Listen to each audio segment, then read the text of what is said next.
Hello there, this is Jedi Master Daniel 96, and today's video, I'm going to be talking about the Mandalorian Grogu. And I have the Burger King crown, and I have the Mando helmet, which is the popcorn bucket. And here, I'll open it up.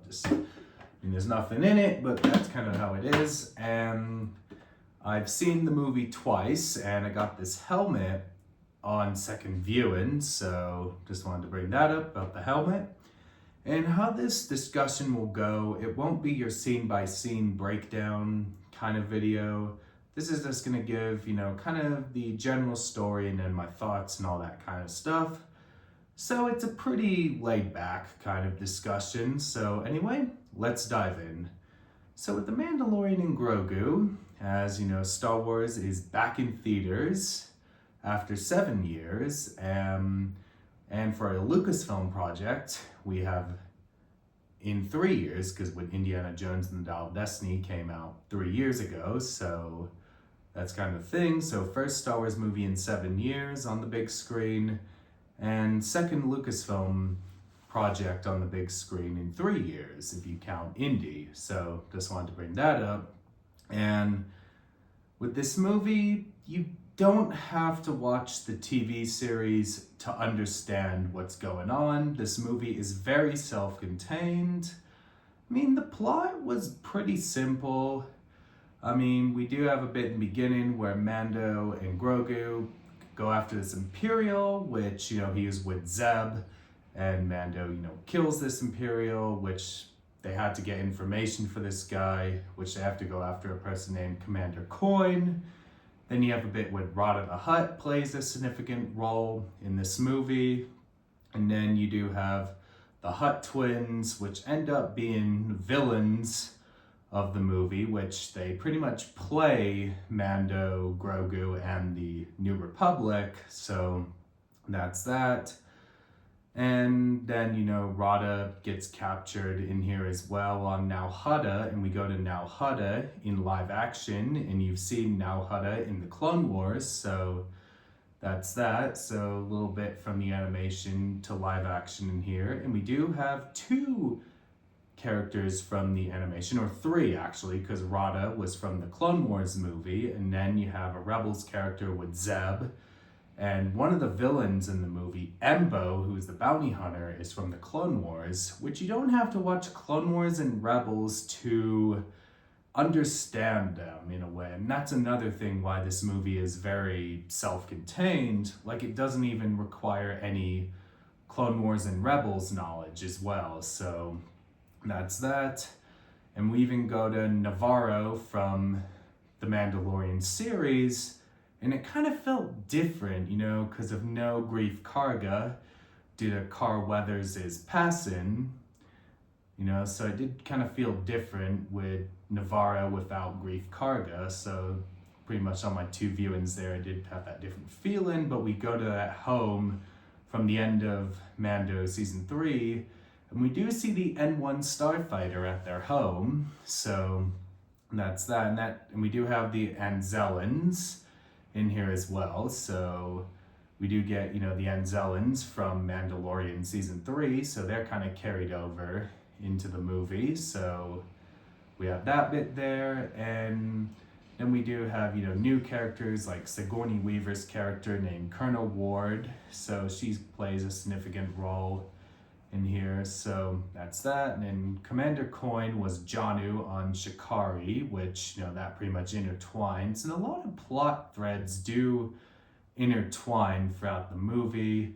Like there's a bit, when Rada leaves Navarro and then he's end up in captive from the Hutt. So that kind of plays a part in here. So we do have all these things that all come together, all these plot threads, like from all these reveals, like Coin being Janu, and then the transport that takes Rada actually captures him. So those are some things that really intertwine in here. And we do have a really good confrontation with the New Republic coming to save Din, Grogu, and Rada from them, and then they pretty much, take down the Hutts' place. in here. And then, we do have some moments where Mando takes on a snake-like creature, which he does get bit and gets poisoned, but Grogu managed to save him in the end. So there are some, a lot of good Din and Grogu moments in here, and a lot of people do say Rada was a standout, which I would agree. And Rada does, say how he doesn't want to live in Jabba's shadow in that, and I thought that kind of added more character to him in that. And then Shikari was a pretty interesting planet. I really like the aesthetic of a city kind of planet. And we're introduced to the sandwich dealer, which is an Ardennian, which is played by Martin Scorsese. And Martin Scorsese is a pretty good friend of George Lucas, so little fun fact there. And so that's kind of interesting inclusion of bringing a friend of Lucas with Martin Scorsese in this movie, so that was pretty interesting. And he had his moments in there too, and I really love the soundtrack in this movie. I love the Shikari theme, and I love the Rada theme in here. I think those were the two standout themes on the soundtrack for this movie, so that's my thoughts on the soundtrack. And I mean, my overall thoughts on the movie, it's a pretty fun movie in my opinion. Like, it's not a movie like that's very grand and epic like a traditional Star Wars story. Like, and it pretty much was what I was expecting with a fun Star Wars story, kind of like how Solo was in that regard, just like in that kind of level of fun. And Mandalorian Grogu does capture that as well.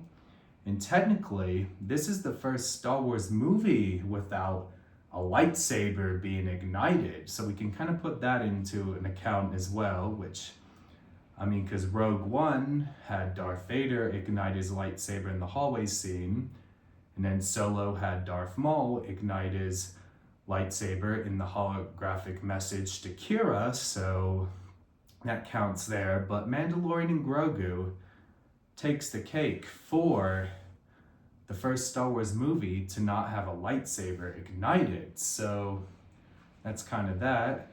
And also, with this movie, it kind of shows that not every Star Wars story has to tie into the larger universe. It doesn't have to tie into the larger canon, in my opinion. As I said earlier, like, this doesn't require any knowledge of the Mandalorian series. And then, as I said, with, the inclusion of Rada, Zeb, and Embo, it's not required to watch Clone Wars and Rebels. So that's that. So Filoni and Favreau just wanted to keep this story self-contained as possible. And that's probably why they didn't go with the whole big, Thrawn thing they're setting up in the Mandoverse. So they're probably, saving that more for Ahsoka Season 2. So that's a little thing there as well. And I would recommend watching this movie. And it's definitely a really fun time. And I'd probably rate it an 8 out of 10 just for some entertainment purposes. And that does it for me in this video. Don't forget to like this video. Comment down below, what were your thoughts on The Mandalorian and Grogu? Did you love the movie, not love the movie? Were you indifferent? Let me know your thoughts down below.